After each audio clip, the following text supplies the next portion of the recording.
Hey there, and welcome to the Confident Chemistry Teacher Podcast. I'm Kim, your go-to chemistry coach for engaging teaching strategies and simple solutions to the everyday challenges chemistry teachers face. Let's get this reaction started.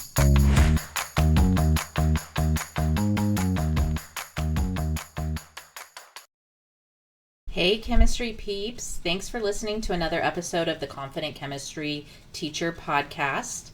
I just want to let you know that today might be a little less scripted than normal. I spent my morning moving a ton of boxes into my new classroom. I'm switching schools this year, so I had to pack up all my stuff at the end of the year, then obviously move it into my new classroom.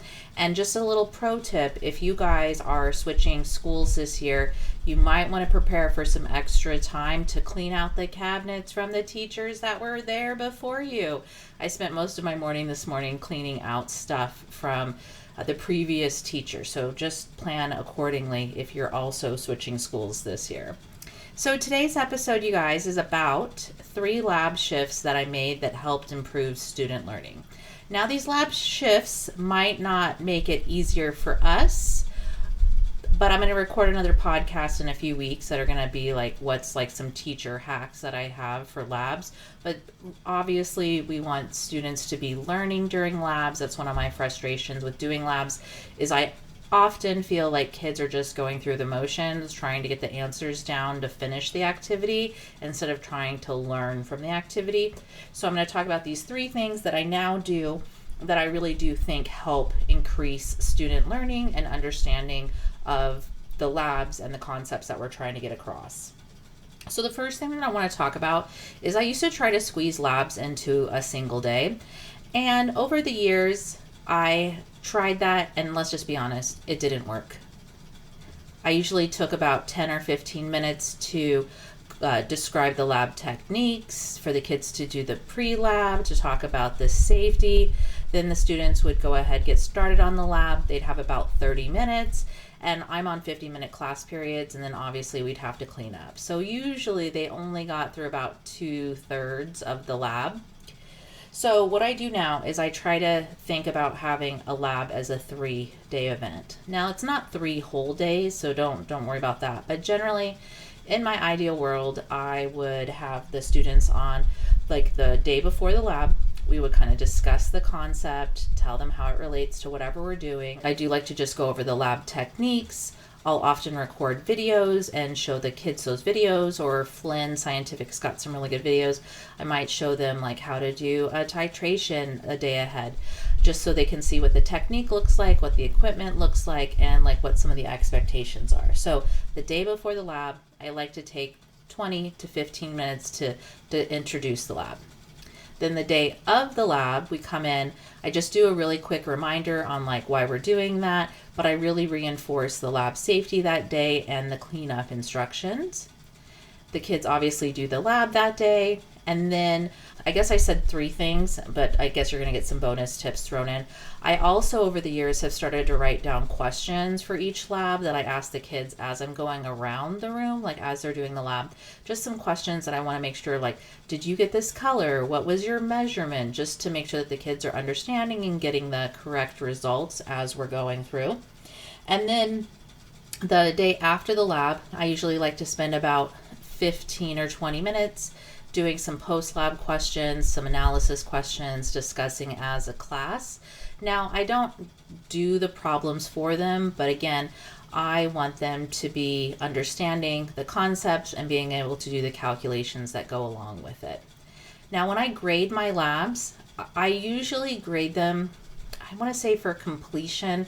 Occasionally I'll have an analysis question or conclusion question that I'm actually grading for content. But the reason I do that is because the second lab shift I made is I now do lab quizzes. So on that 4th day, after, I guess that 2 days after we do the lab, I'll give the kids usually a little half page, maybe 3/4 of a page quiz on the concepts that they should have learned doing that lab. Now the kids know that this lab quiz is coming, so they feel more responsible to learn the content. Now, at my school, we are required to allow kids to retake any assessments. So I do have a backup lab quiz that they can come in after school or on one of our makeup days, redo that quiz for a better grade if they don't do well. And then the third thing that I do, and I kind of mentioned this beforehand, is I have been making technique videos and calculation videos that go along with the labs so that the students can watch the videos either in class or on their own time to make sure that they're understanding what's going on. In my AP chemistry class, I actually have one of the kids during our colorimetry labs watch the video while one kid sets up the lab so that they can know what's going on with that device.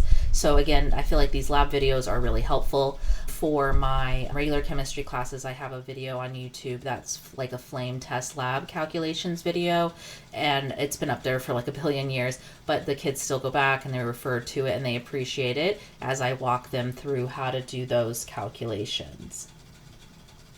Now, one thing that I'm going to try this year is I want to do a lab reflection sheet. And so that reflection sheet, I know it sounds kind of fluffy, but remember the idea of student metacognition is really helpful in improving the students' learning.